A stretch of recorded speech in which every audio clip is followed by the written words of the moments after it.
Vida después de la vida. La expedición científica de Tom Harper.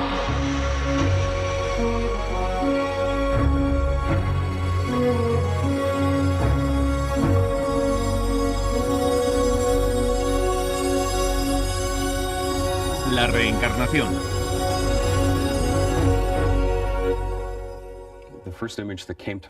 La primera imagen que acudió a mi mente fueron mis manos sujetando una barandilla helada. Cuando Darryl Rooney era joven, estaba inexplicablemente fascinado por el hundimiento del Titanic. Años después, durante una regresión hipnótica con Betty Binder, recordó su vida pasada que acabó a bordo del desgraciado crucero. Recordó de manera espontánea el nombre de otros miembros de la tripulación que luego logró verificar con unas viejas listas. Se negaba a relatar sus recuerdos, pero dada la seriedad de nuestra investigación, permitió que le entrevistáramos. Me encontraba en la cubierta de popa o algo así. Y vi una serie de objetos vagos en la distancia. Eran los botes salvavidas. Vi que los pescantes estaban vacíos y los botes salvavidas fuera. Y que tenía ante mí mi propio destino. Los botes se habían marchado. Y yo me hundía con el barco. Es un recuerdo terrorífico. Me estremezco solo con recordarlo. Lo que sí tengo grabado es el ruido de la madera crujiendo y crujiendo de una manera que no era habitual. Hacía un ruido tremendo al romperse. Me encontraba rodeado de confusión. Todo estaba patas arriba, el agua me azotaba. Me quedé enredado en las cuerdas. Debió ser el momento en que el barco se rompe y se va a pique. Tenía la sensación de que era el casco del barco con las compuertas. Después me sumergí en la oscuridad del frío océano. Recuerdo todas esas emociones. Fue un momento verdaderamente aterrador.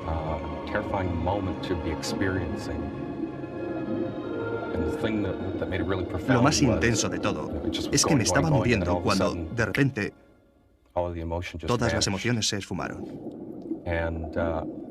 Me preguntaron que a qué se debía y contesté que me había alejado de mi cuerpo. Así fue como lo sentí. Darryl vino a verme porque tenía miedo de estar en alta mar. No le asustaban las orillas. Le pregunté que qué era lo que le asustaba y me respondió que hundirse en pleno océano y que le devoraran los tiburones. Pensó que a mí me extrañaría, pero no fue así.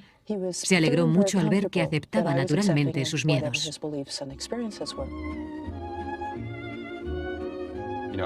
Yo no voy por ahí contándole a la gente que tuve una vida anterior en el Titanic. La razón está clara, muchos no se lo toman a bien.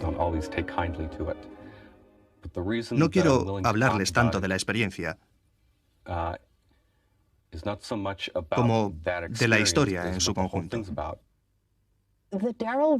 El Darryl Rooney que conocí en 1981 tenía algunos recuerdos dolorosos y era muy distinto del actual. La persona que estaba en el Titanic trabajaba sin levantar cabeza. Trabajaba en la sala de calderas y en su tiempo libre subía al bar para charlar con los amigos. No tenía vida al margen del trabajo. Nunca subió a cubierta hasta el día en que el barco se hundió. Decidió realizar la regresión, no por algo relacionado con su trabajo, sino por una fobia que no lograba descifrar. Relatos como los de Darryl Rooney convencieron a Tom Harper, teólogo, periodista y autor del bestseller Vida después de la vida, de que debía dedicarse especialmente al tema de la reencarnación. En esta fase de mi investigación, ya sabía que los primitivos cristianos creían en la reencarnación, el regresar una y otra vez. También era consciente de que durante milenios casi 2/3 de la humanidad habían creído en ella de una u otra forma. Por lo tanto, debía esforzarme en ser lo más objetivo posible.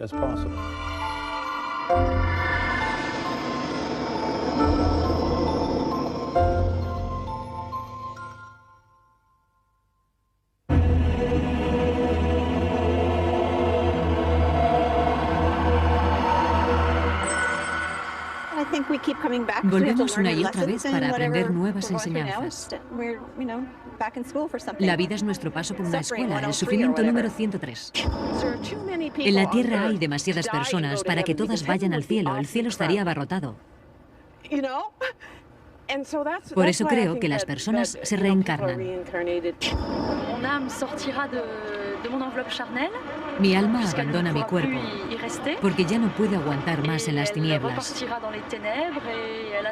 Esperará a que haya otro cuerpo disponible y quiera utilizarlo para continuar, para vivir otra vida en la Tierra. O continuará con sus actividades, pero fuera del cuerpo humano. El alma es energía. Lo que Einstein dijo de la energía, no se crea ni se destruye, solo se transforma. Eso básicamente es la espiritualidad. El alma nunca llega a destruirse, sino que viaja hasta otro cuerpo. Por lo visto, en otra reencarnación fui un chico de la calle. Fui hombre en otras vidas, eso está claro. Tengo una identidad bastante andrógina. Una identidad bastante masculina.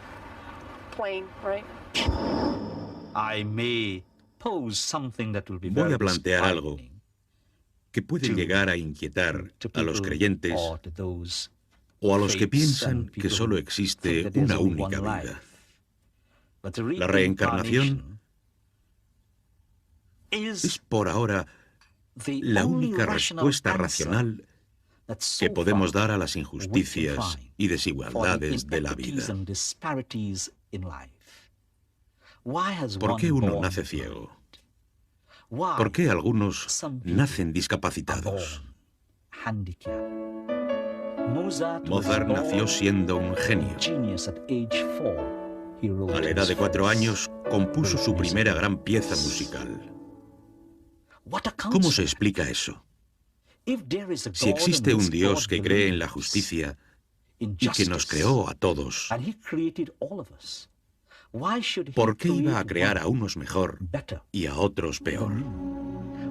¿Por qué algunos disfrutan de la felicidad de la vida mientras otros sufren? Nuestra respuesta es la reencarnación.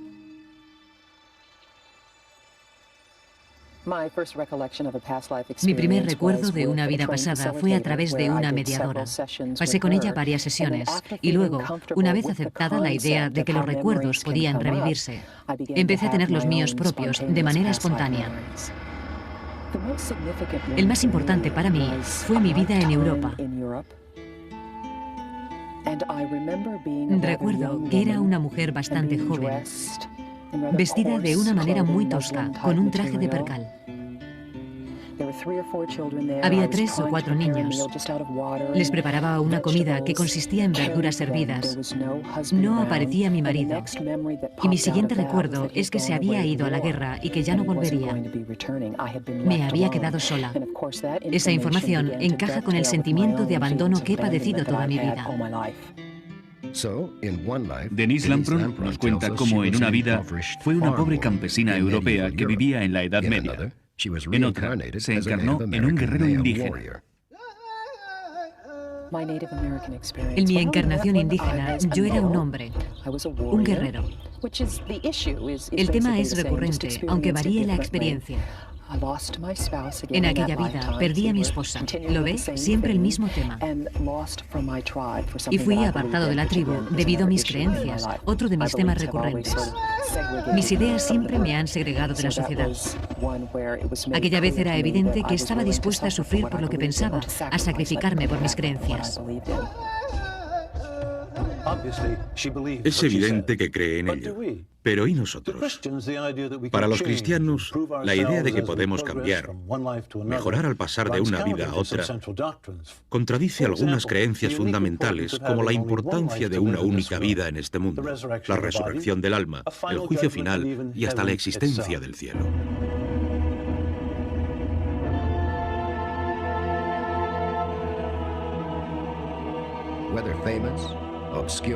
Hay un sorprendente número de personas de toda creencia y condición que afirman haber vivido otras vidas anteriores. El general George Patton habló sin tapujos de sus vidas anteriores cuando uno de sus superiores le dijo: George, debería haber estado con Napoleón. Y él le contestó muy serio: estuve con él.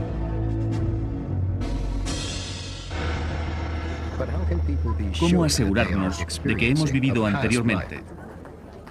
¿Cómo se produce el proceso? Actualmente, con la ayuda de un mediador. Betty Binder es la presidenta de la Asociación de Terapia e Investigación de la Vida Anterior. Encuentro que hay un creciente interés por las regresiones a una vida pasada, por recordar nuestras vidas pasadas y utilizar la información para mejorar nuestra vida presente y lo que llamamos experiencias psíquicas y capacidad de meditación. En parte se debe a la búsqueda de métodos curativos alternativos y en parte a que las personas empiezan a recordar su vida pasada o retazos de ella y buscan una explicación.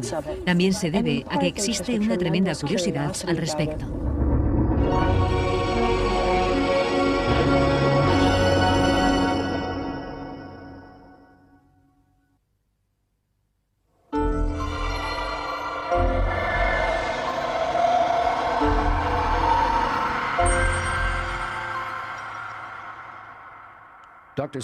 El doctor Stanislav Grof empezó investigando la mente y la conciencia en Checoslovaquia para luego trasladarse al final de los 60 al Centro de Investigación Psiquiátrica de Maryland.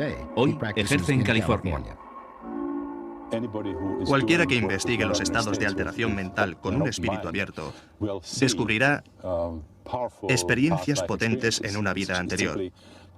Se trata simplemente de una experiencia enclavada en el espectro de los estados de alteración. Encuentras personas con experiencias en siglos pasados, en otros países y cosas así, con recuerdos personales. No se limitan a la experiencia, es algo más personal. Yo fui esa persona. No es la primera vez que me ocurre. Las personas encuentran muchos vínculos con su vida presente y eso produce un efecto curativo. Se trata de simples observaciones. Interpretar esas observaciones como la supervivencia del consciente es una de las distintas teorías, y muy buena. Sin duda, mucho mejor que la tradicional en psiquiatría, y que consiste en descartar la observación por absurda. Opino que la idea de la reencarnación es incoherente. Superficialmente es atractiva, tiene que ver con el sufrimiento. ¿Por qué mi vida es tan desgraciada? ¿Porque hice algo malo en el pasado? ¿Por qué me asusta la altura? ¿Porque me ocurrió algo en mi vida pasada? Pero si se analiza seriamente, ¿qué es lo que se reencarna? Para que la reencarnación personal tenga algún sentido, tiene que existir un alma, o un espíritu, o un yo, algo que tenga recuerdos. Nada de esto tendría sentido si no podemos traspasar nuestros recuerdos de una vida a la siguiente. Y es evidente que no podemos, así que me cuesta muchísimo creer que exista la reencarnación en su sentido más literal, la reencarnación personal. Así que cuando leo testimonios de niños en la India que al parecer recuerdan vidas pasadas, no consigo explicármelo. En gran medida, si fuera cierto, podría interpretarse como telepatía, clarividencia, si uno cree en ellas. Sea como fuere, las pruebas que existen de regresiones hipnóticas al pasado siguen sin convencerme. Ninguna ha conseguido convencerme de que existe una continuidad de una vida a otra. Pero otros investigadores contestarían a la doctora Blackmore señalándole pruebas sobre la reencarnación. El doctor Joel Wheaton, psiquiatra, catedrático de la Universidad de Toronto y autor de La vida entre la vida, aborda la cuestión. ¿En qué consisten las pruebas de una reencarnación? Ian Stevenson, junto a otros minuciosos investigadores, han documentado metódicamente los recuerdos para luego verificar su precisión. Por ejemplo, un niño puede recordar ser tal o tal persona en tal o tal pueblo. Vivió allí, en una dirección, se casó con tal persona. Ian y sus colaboradores entrevistan a la persona, toman apuntes y se presentan en el lugar. Ian Stevenson tiene más de 2000 casos. Lo interesante es que nadie ha encontrado un fallo en sus investigaciones.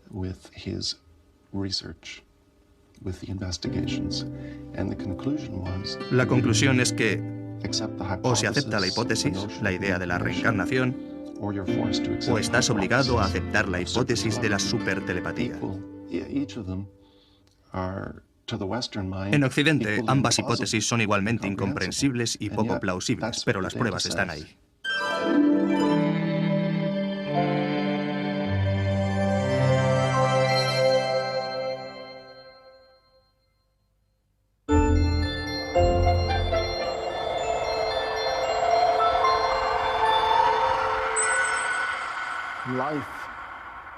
La vida es un viaje interminable. Los seres humanos somos viajeros. Esto es el samsara budista o rueda de la vida. Representa el ciclo vital, la continua existencia, la sucesión de nacimientos, de existencias distintas.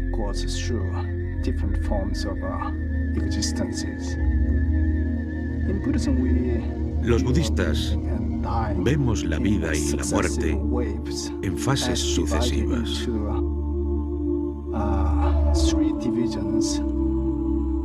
Hay tres estadios: la vida presente, la vida futura y un estadio intermedio o bardo que se sitúa entre la vida presente y la futura. En otras palabras, es importante entender que para los budistas la vida y la muerte no son meros sucesos. La rueda de la vida suscita muchas cuestiones interesantes. ¿Retenemos en nuestra vida actual algún aspecto característico de nuestra existencia anterior? ¿Podemos elegir nuestra próxima reencarnación? Y quizá la más interesante de todas, si hemos vivido anteriormente, ¿por qué no nos acordamos? Existen varias respuestas. Una podría ser que no hemos vivido anteriormente. Quizás sea esta nuestra primera reencarnación. Es una posibilidad. Existe otra. Una persona que lleva tanto tiempo sin reencarnarse que no puede recordar. No puede relacionarse con una existencia prehistórica. Los niños suelen recordar. A mí me ha ocurrido, y a muchas personas familiarizadas con la reencarnación, que hablas con un niño de 3 o 4 años que ya puede expresarse y comprender lo que le dices. Y muchos pueden decirte simplemente: me llamaba Ethel y trabajaba en una granja. Estaba casada con Sam y creo que tuve 4 hijos. Recuerdo que fallecí cuando tenía alrededor de 82 años.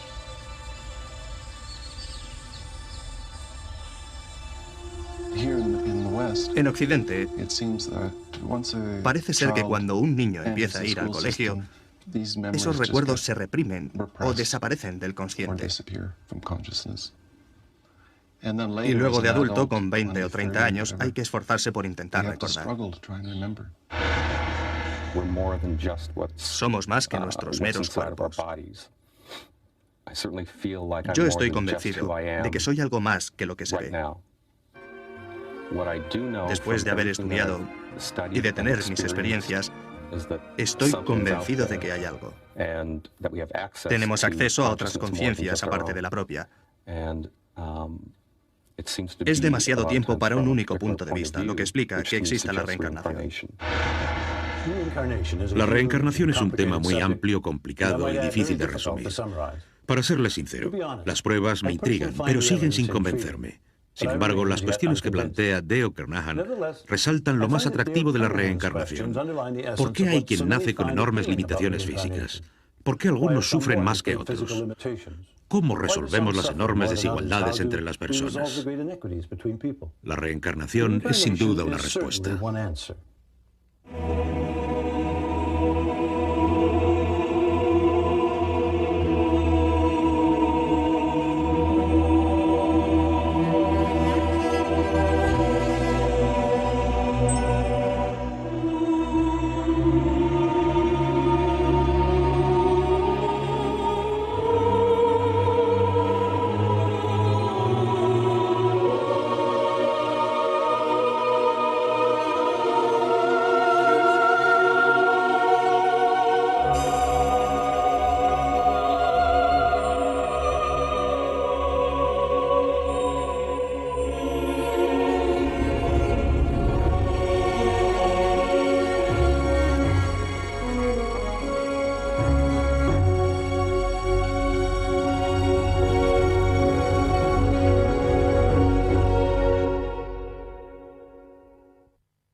Vida después de la vida.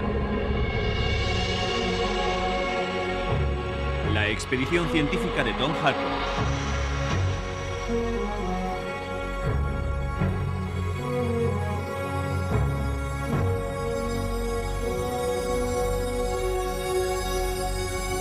La conclusión.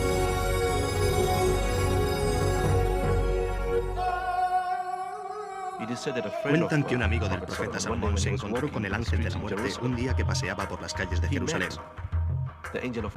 El ángel de la muerte estaba muy enojado con él.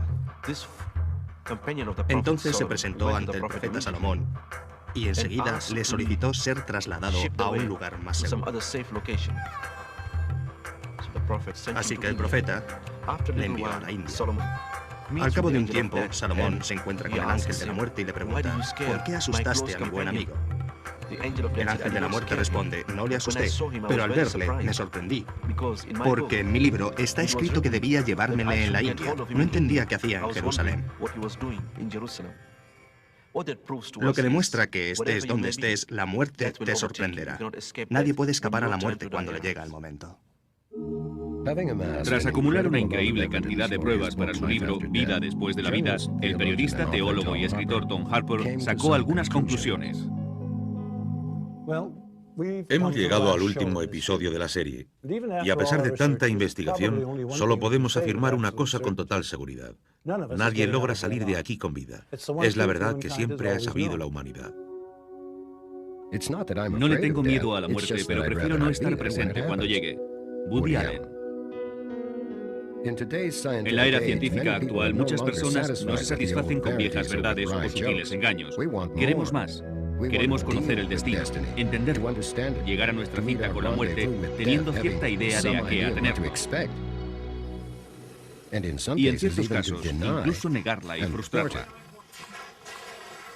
Casi todas las personas considerarán la teología como una solución extrema, claro. Además, la mayoría no podemos permitirnosla. La mayoría moriremos en casa, en un hospital o residencia, y alcanzaremos la paz lo mejor que podamos. En este último episodio, mientras evaluamos las pruebas, volveremos a revivir situaciones y testimonios de personas que contribuyeron a la investigación. Personas como Yves Benoit, que habló con nosotros 13 días antes de morir. Morir es regresar al universo, sin tener que hacer concesiones, sin tener que ganárselo a pulso.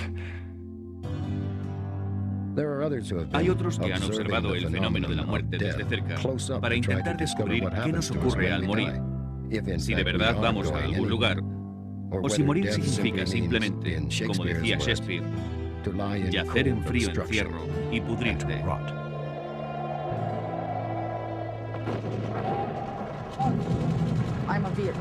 Soy veterana de Vietnam y enfermera. Es probable que haya visto más moribundos jóvenes que una persona normal. A veces tenías una abrumadora sensación de que, aun estando perfectamente despejada, aparecías por allí y algo pasaba. Una sombra extraña o cosas por el estilo. Sí, muy a menudo he tenido la sensación de que algo pasaba, de que allí había alguien, una energía particular. Cualquiera que tenga contacto cotidiano con moribundos se habrá tropezado con este fenómeno. Puedo asegurarles por propia experiencia que la acumulación de datos resulta de lo más convincente. Empecé como un vulgar sacerdote de parroquia, muy apegado a los dogmas que aprendí en el seminario.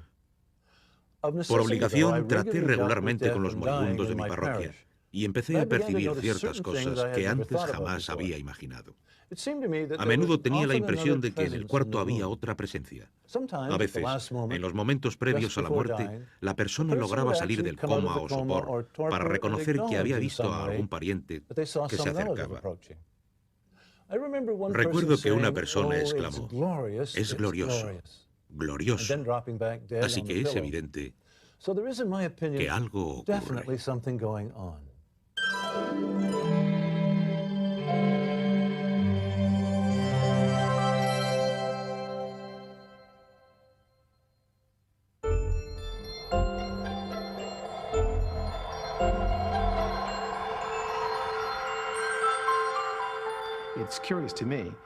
Resulta curioso que en las experiencias en el umbral de la muerte, muchas personas, y esto es un fenómeno universal, los parientes que ya han fallecido suelen salir a recibir a la persona.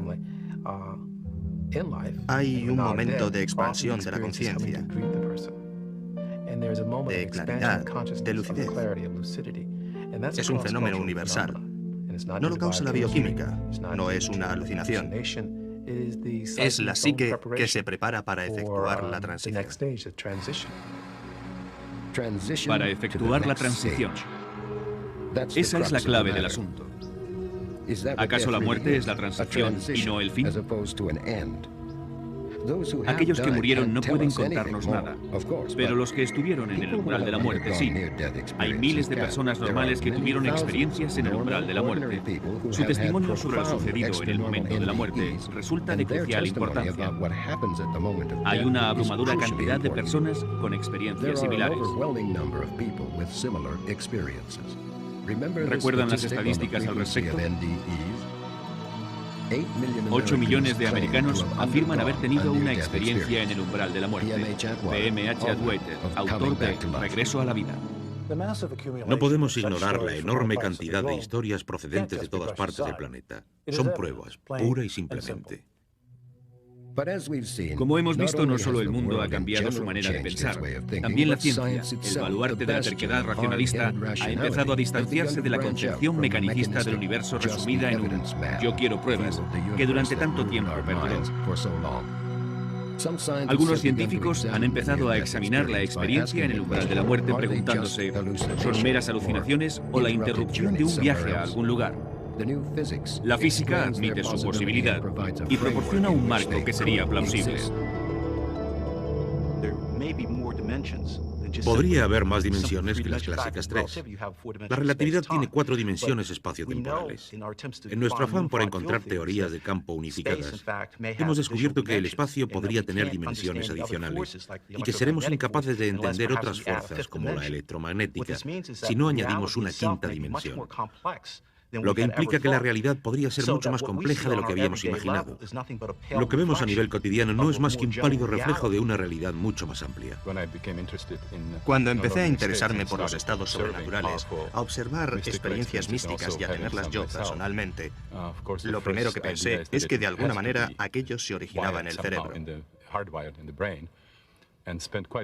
Pasé mucho tiempo intentando averiguar si aquello era posible.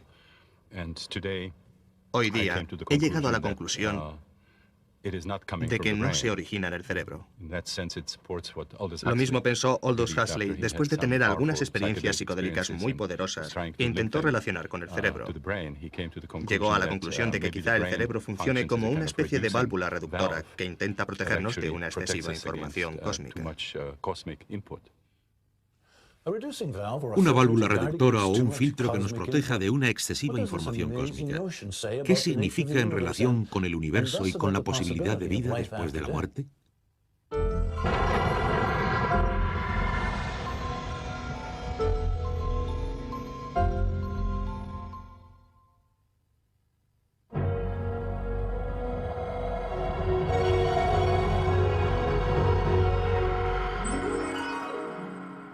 Ahora que estamos revisando testimonios, les pido que recuerden al Dr. Melvin Morse, un pediatra que pasó mucho tiempo estudiando a los niños con experiencias en el umbral de la muerte. Luego me encontré con una flor enorme y dentro había una abeja que era tan grande como yo con 3 años. Ha afirmado en un episodio anterior que estas experiencias pueden probar, aunque no certifican, la existencia del más allá. Cuando el Dr. Morse nos habla de la función del lóbulo temporal derecho, se refiere también a la válvula reductora de la que hablaba el Dr. Stanislav Grof. ¿Cómo explicar todas las distintas experiencias si no empezamos por entender que todas las pruebas clínicas y experimentales documentan claramente que se trata de experiencias de origen biológico? Están relacionadas con una zona del cerebro llamada lóbulo temporal derecho. Quiero hacer constar que soy filosóficamente imparcial en mis afirmaciones. No hago comentarios sobre la realidad objetiva que estamos describiendo. Solo digo que estas experiencias no pueden tratarse aisladas. No podemos decir que el más allá sea una alucinación causada por el dolor, que la premonición de la muerte sea un fenómeno extraño del que la ciencia no quiere ocuparse, que la experiencia de la muerte compartida sea un adorno cultural de unos pacientes que reaccionan así guiados por su dolor y demasiado influidos por un programa televisivo. No son teorías que puedan servirnos de explicación. Una teoría que sí puede servirnos de explicación es la comprensión de que nuestros cerebros tienen la capacidad de percibir otra realidad bien documentada, tanto experimental como clínicamente, a través del lóbulo temporal derecho. Arnold Mandel, el gran neurobiólogo, lo expresó mejor que nadie cuando afirmó que el reino de los cielos se encuentra en nuestro lóbulo temporal derecho. Una vez que entendamos ese simple hecho que lleva 80 años siendo documentado en la literatura médica, una vez que nuestra ciencia y nuestra espiritualidad empiecen a aclararse al respecto, entenderemos que en una amplia variedad de situaciones clínicas, nuestro lóbulo temporal derecho puede activarse y permitirnos tener esa experiencia. La principal defensa de la naturaleza espiritual de estas experiencias es el impresionante efecto que suelen causar en las personas que las tuvieron. Es como si me hubieran alzado en el bosque para enseñarme los árboles. Es otra perspectiva. Es como si me encontrara menos protegida, por así decirlo. Tengo un punto de vista completamente diverso. Sí, es cierto que veo las cosas de forma diferente, pero no porque sean distintas, porque yo soy diferente. Me siento muy atraída por la meditación, por el yoga. Anhelo una vida equilibrada. Con los años, a través de la meditación, he tenido una serie de experiencias místicas. Son muy habituales en las personas que han estado en el umbral de la muerte. No creo que yo sea excepcional o una verdadera mística, nada de eso. Me percibo a mí mismo como un ser espiritual tras ese accidente, que fue una experiencia humana. Mi experiencia humana es la antesala de mi alma, así que el accidente fue una bendición. Claro que hay quienes no las consideran, pero lo realmente interesante es cómo manifiestan sus reparos. Aquí tenemos a la doctora Susan Blackmore, la detractora más rigurosa científicamente hablando. Hay infinidad de pruebas sobre el cambio que se produce tras la experiencia, pero gran controversia respecto al porqué. Muchos creen que se debe a que conocieron a Dios o a que estuvieron en el cielo y cosas así. No estoy en absoluto de acuerdo. Opino que el aspecto realmente transformador de la experiencia acontece cuando se llega lo bastante lejos como para que el habitual sentido del yo empiece a disolverse. Pero el habitual sentido del yo no es más que una ilusión. Pensamos que hay algo de mí que puede controlar las cosas, que toma las decisiones de mi vida y todo eso. Vivimos con esa ilusión. Al acercarnos a la muerte, o estar sometidos a una gran tensión, o en estado de profunda meditación, el habitual sentido del yo empieza a resquebrajarse. En el umbral de la muerte se desmorona porque el cerebro es incapaz de sostenerlo. Si practicas la meditación budista, se desmorona porque ese es el objetivo de la meditación. De cualquier forma, hay una especie de percepción, de conciencia de que las cosas pasan sin que yo pueda controlarlas. Supone un profundo sentimiento de que yo no importo. Ahí está el mundo que actúa independientemente, así son las cosas. Yo no importo. Cuando el yo empieza a disolverse por completo, se produce la clásica experiencia mística de la comunión. No hay un yo separado, hay un único yo. Hoy día tratamos de interpretar lo que ocurrió. En las 2 décadas pasadas se ha producido un gran avance respecto a cuando yo empecé a interesarme por el asunto. Un escéptico dirá que los testimonios de las personas que tuvieron experiencias no demuestran nada. Yo diría que al menos demuestran que la persona en cuestión experimentó una increíble transformación que debería analizarse muy seriamente.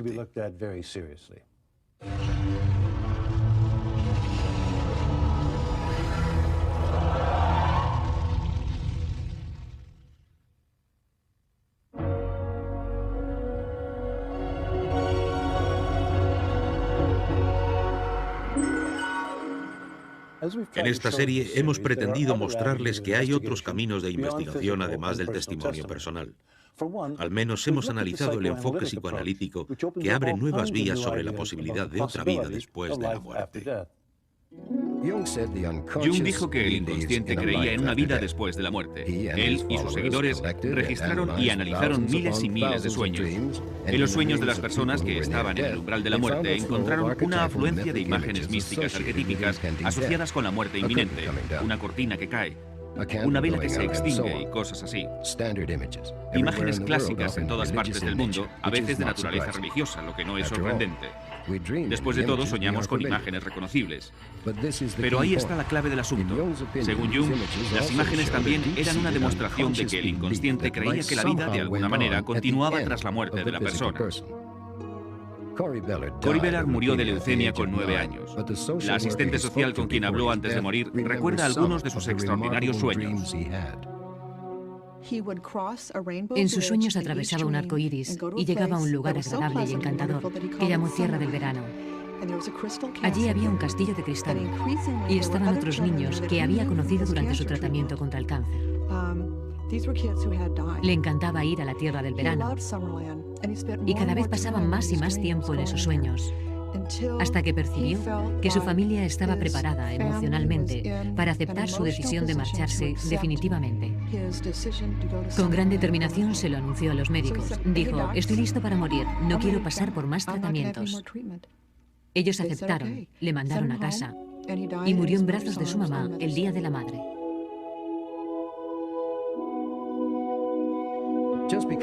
El que todos creamos algo de manera subconsciente no significa que sea cierto. Pero no hay que olvidar que tampoco significa que sea falso. Tengo la impresión de que la psique humana es de una gran ingenuidad y se vale de una imaginería arquetípica muy abundante para mostrarnos su arraigada creencia de que la vida continúa tras la disolución física. La psique no es algo que podamos manipular a nuestro antojo, y mucho menos cuando nos estamos muriendo. Esta es una prueba más valiosa, si cabe, que la experiencia en el umbral de la muerte. En el curso de la serie hemos analizado otro tipo de pruebas, las experiencias de niños moribundos que muchas personas consideran más próximos a la naturaleza, a los sentimientos puros. Las creencias de las distintas religiones, que a pesar de su diversidad, coinciden en creer que existe un más allá. Las pruebas a favor y en contra de la reencarnación. Hay montañas de testimonios, de estadísticas, de argumentos, y aún así no conseguimos demostrar nada porque estamos tratando lo inefable. Algo que ni siquiera sabemos cómo llamar y mucho menos describir de manera convincente. Pero algo ocurre. Como médico, me siento en la obligación de compartir lo que sé y mi perspectiva con la sociedad. Ya va siendo hora de que dejemos de etiquetar a las personas que tienen una experiencia espiritual o paranormal como gente que sufre alucinaciones o que imagina cosas. Tal y como dijo Carl Jung, el gran psiquiatra suizo, la intuición de la esencia del ser es la máxima experiencia humana. No es una enfermedad, no es una locura. Como médico, me siento obligada a confesar que también me ocurrió a mí. Tuve una experiencia en el umbral de la muerte. Tuve un despertar espiritual. He sido clarividente. He tenido muchas experiencias espirituales y paranormales. Y soy una persona equilibrada, perfectamente integrada en la sociedad actual. Para mí, ha sido una expedición intelectual muy intensa. La inicié decidido a llegar hasta el final, aunque aquello modificara mis viejas creencias. Analicé los razonamientos de ateos, cínicos y escépticos tan minuciosamente como los de los más ardientes creyentes. Al final, estoy convencido de que, aunque nadie nos lo certifique, las pruebas en favor de la supervivencia más allá de la tumba pesan mucho más que las pruebas en contra. Hoy día creo en la vida después de la muerte mucho más que antes. ¿Cómo será la vida que nos espera? Nadie puede asegurarlo. Algunos creen que nos integraremos en el cosmos y que el individuo se sumergirá en un océano de energía y paz. Otros creen que regresamos en vidas sucesivas hasta liberarnos del ciclo del renacimiento. Es evidente que cada uno sacará sus conclusiones. Mi conclusión es que al morir, nuestro verdadero yo se traslada a otra dimensión de existencia donde están nuestros seres queridos y una realidad que llamamos Dios. Puede que las experiencias en el umbral de la muerte nos den alguna pista de cómo será esa nueva vida. Yo solo sé que estoy de acuerdo tanto con San Pablo como con el Dr. Carl Jung. La imaginación humana no puede iniciar la evocación del asombroso viaje que nos espera al otro lado.